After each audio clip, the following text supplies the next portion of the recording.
Shoulder to shoulder with the public health institutions across the Sultanate, the private hospitals and health establishments managed to deal with the surge in COVID-19 cases. They succeeded in converting normal beds into isolation and ICU beds, which they barely use in normal circumstances.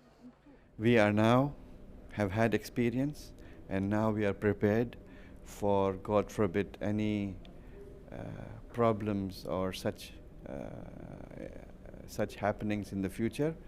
We have learned a lot how to quickly convert normal beds into isolation beds and ICU beds and ventilation beds. The maximum beds we could reach was 400 beds at one time.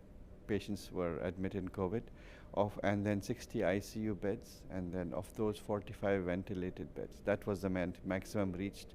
Today in Muscat we only have 24 patients, 12 are in ICU and 9 are ventilated. In the rest of the country, we only have 7 patients COVID patients admitted, and none in the ICU, and none are ventilated. The number of coronavirus-infected patients, deaths, and those in the ICU has begun to witness a gradual decrease. This situation gives the medical teams a chance to breathe a sigh of relief. The registration number of the patient in the last days, it was decreased, and it was obviously decreased.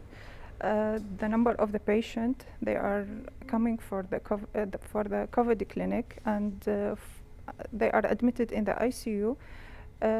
The number of the patient, it's decreased obviously. It is worth mentioning that since the start of the pandemic, private health institutions follow the health protocol approved by the Ministry of Health to provide quality intensive care and related health services to their patients. Despite the noticeable decline in the number of COVID-19 cases, we need to continue being vigilant and keep practicing the preventive measures because the pandemic is not yet over. Saleh bin Khalfan Rahbi, Sultanate of Oman Television, Muscat.